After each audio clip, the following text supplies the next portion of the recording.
2 Samuel pasal 3. Peperangan antara keluarga Saul dan keluarga Daud berlarut-larut. Daud kian lama kian kuat, sedang keluarga Saul kian lama kian lemah. Ayat kedua, anak-anak lelaki Daud. Di Hebron lahirlah bagi Daud anak-anak lelaki. Anak sulungnya ialah Amnon dari Ahinoam perempuan Israel. Anaknya yang kedua ialah Gilead dari Abigail bekas istri Nabal orang Karmel. Yang ketiga adalah Absalom, anak dari Maaka, anak perempuan Talmai raja Gesur. Yang keempat ialah Adonia, anak dari Hagit. Yang kelima adalah Sefaca, anak Abital. Dan yang keenam ialah Yitream dari Eglah, istri Daud. Semuanya ini dilahirkan bagi Daud di Hebron. Ayat ke-6, Abner memihak Daud. Selama ada peperangan antara keluarga Saul dan keluarga Daud, maka Abner makin mendapat pengaruh di antara keluarga Saul. Saul mempunyai gundik yang bernama Rispa, dia anak perempuan ayah. Berkatalah Isiboset kepada Abner, "Mengapa kau hampiri gundi ayahku?" Lalu sangat marahlah Abner karena perkataan Isiboset itu. Katanya, "Kepala anjing dari Yehuda ke aku, sampai sekarang kau masih menunjukkan kesetiaanku pada keluarga Saul ayahmu, kepada saudaranya dan kepada sahabat-sahabatnya, dan aku tidak membiarkan kau jatuh ke tangan Daud. Tetapi sekarang kau menuduh aku berlaku salah dengan seorang perempuan. Kiranya Allah menghukum Abner, bahkan lebih lagi daripada itu, jika tidak kulakukan kepada Daud seperti yang dijanjikan Tuhan dengan bersumpah kepadanya, yakni memindahkan kerajaan dari keluarga Saul dan mendirikan tahta kerajaan Daud atas Israel dan atas Yehuda dan dari Dan sampai Berseba." Dan Isiboset tidak dapat lagi menjawab sepatah kata pun kepada Abner karena takut kepadanya. Lalu Abner mengirim utusan kepada Daud dengan pesan, "Milik siapakah negeri ini? Adakanlah perjanjian dengan aku, maka sungguhnya aku akan membantu engkau untuk menjawab seluruh orang Israel memihak kepadamu." Jawab Daud, "Baik, aku akan mengadakan perjanjian dengan engkau. Hanya satu hal kuminta daripadamu, yakni engkau tidak akan menghadap aku kecuali jika engkau membawa lebih dahulu Mikal anak perempuan Saul apabila engkau datang menghadap aku." Daud mengirim utusan kepada Isiboset anak Saul dengan pesan, "Berikanlah istriku Mikal yang telah kuperoleh dengan 100 kulit katan orang Filistin." Lalu Isiboset menyuruh mengambil perempuan itu daripada suaminya, yakni Paltiel bin Lais, dan suaminya berjalan bersama-sama dengan dia sambil mengikuti dia dengan menangis sampai ke Bahurim. Lalu berkatalah Abner kepadanya, "Ayo pulanglah." Maka pulanglah ia. Sementara itu berundinglah Abner dengan para tua-tua orang Israel. Katanya, "Telah lama kamu menghendaki Daud menjadi raja atas kamu. Maka sekarang bertindaklah, sebab Tuhan sudah berfirman tentang Daud. Demikian, dengan perantara hambaku Daud, aku akan menyelamatkan umatku Israel dari tangan orang Filistin dan dari tangan semua musuhnya." Abner berbicara dengan orang Benyamin. Pula Abner ingin pergi berbicara dengan Daud di Hebron dengan segala yang sudah dipandang baik oleh orang Israel dan seluruh kaum Benyamin. Ketika Abner datang kepada Daud di Hebron bersama-sama 20 orang, maka Daud mengadakan perjamuan bagi Abner dan orang-orang yang menyertainya. Berkatalah Abner kepada Daud, "Baiklah, aku bersiap untuk pergi mengumpulkan seluruh orang Israel kepada tuanku raja, supaya mereka mengadakan perjanjian dengan tuanku dan tuanku menjadi raja atas segala yang dikehendaki hatimu." Lalu Daud membiarkan Abner pergi dan berjalanlah ia dengan selamat. Ayat 22, Abner dibunuh oleh Yoab. Anak buah Daud dan Yoab baru saja pulang setelah mengadakan penggerebekan dan mereka membawa pulang jarahan yang banyak. Tetapi Abner tidak lagi bersama-sama Daud di Hebron, sebab ia telah dilepasnya pergi dengan selamat. Ketika Yoab bersama-sama dengan segenap tentara yang sudah pulang, diberitahukan kepada Yoab demikian, "Abner bin Ner telah datang kepada raja dan ia sudah diberikannya pergi dengan selamat." Kemudian pergilah Yoab kepada raja, katanya, "Apakah yang telah kau perbuat? Abner telah datang kepadamu. Mengapa engkau membiarkannya begitu saja? Apakah engkau tidak kenal Abner bin Ner itu? Ia datang untuk memperdaya engkau dan untuk mengetahui gerak-gerikmu dan untuk mengetahui segala yang hendak kau lakukan."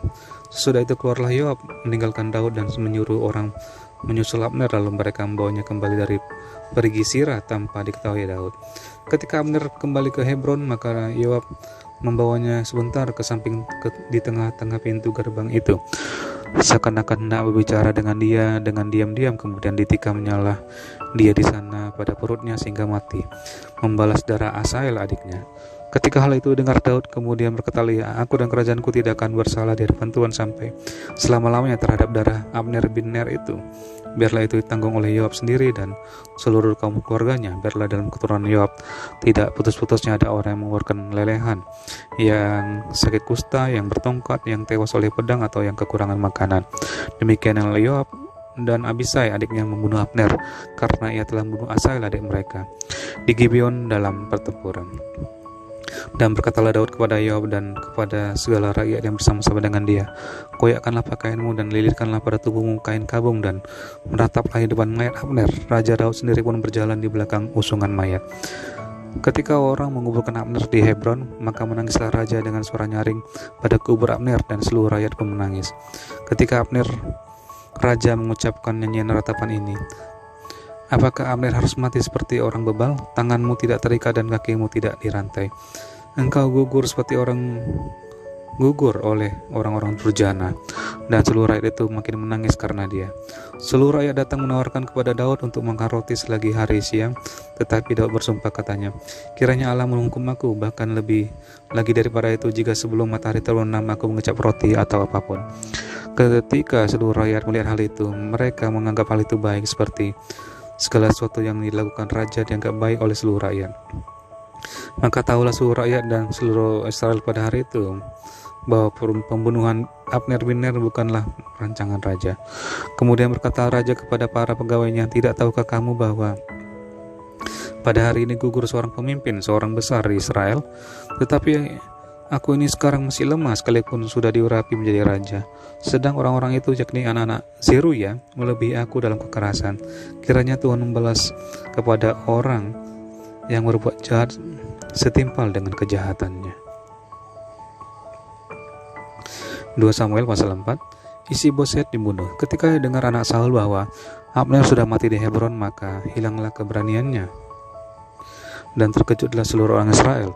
Anak Saul mempunyai 2 orang sebagai kepala gerombolan, yang satu bernama Baana dan yang kedua bernama Rekab. Keduanya anak Rimon, orang Benyamin dari Beerot. Sebab Beerot pun terhitung daerah Benyamin. Orang Beerot sudah melarikan diri ke Gitaim dan menjadi pendatang di sana sampai sekarang. Yonatan anak Saul mempunyai seorang anak laki-laki yang cacat kakinya. Ia berumur 5 tahun ketika datang kabar tentang Saul dan Yonatan dari Israel. Inang pengasuhnya mengangkat dia pada waktu itu lalu lari. Tetapi karena terburu-buru larinya, anak itu terjatuh dan menjadi timpang. Ia bernama Mephiboset. Anak-anak Rimon orang Beerot itu, yakni Rekab dan Baana, pergi lalu sampai pada waktu hari panas terik ke rumah Isi-Boset ketika ia sedang berbaring siang hari. Kebetulan penjaga pintu rumah itu mengantuk dan tertidur ketika sedang membersihkan gandum. Demikianlah Rekab dan Baana menyusup ke dalam. Mereka masuk ke dalam rumah itu ketika Isi-Boset sedang berbaring di atas tempat tidurnya di dalam kamar tidurnya, membunuh dia lalu memenggal kepalanya. Mereka membawa kepalanya itu lalu berjalan semalam-malam melalui jalan di Araba Yordan. Kepala Isi-Boset itu dibawa mereka kepada Daud di Hebron, dan mereka berkata kepada raja, inilah kepala Isi-Boset anak Saul musuhmu itu yang ingin mencabut nyawamu. Tuhan pada harinya telah membiarkan tuanku raja mengadakan pembalasan atas Saul dan atas keturunannya. Tetapi Daud menjawab Rekab dan Baana saudaranya, anak-anak Rimon orang Beerot itu. Katanya kepada mereka, demi Tuhan yang hidup yang telah membebaskan nyawaku dari segala kesesakan. Ketika ada orang yang membawa kabar kepadaku demikian, Saul sudah mati, dan memandang dirinya sebagai orang yang menyampaikan kabar baik, maka aku menangkap dan membunuh dia di Ziklag. Dan dengan demikian aku memberikan kepadanya upah kabarnya. Terlebih lagi sekarang setelah orang-orang fasik membunuh seorang yang benar di rumahnya di atas tempat tidurnya, tidakkah aku menuntut darahnya daripada kamu dan melenyapkan kamu dari muka bumi? Sesudah itu Daud memberi perintah kepada anak buahnya untuk membunuh mereka, dan tangan dan kaki mereka dipotong, kemudian mereka digantung di tepi telaga di Hebron. Tetapi kepala Isi-Boset diambil dan dikuburkan di dalam kubur Abner di Hebron.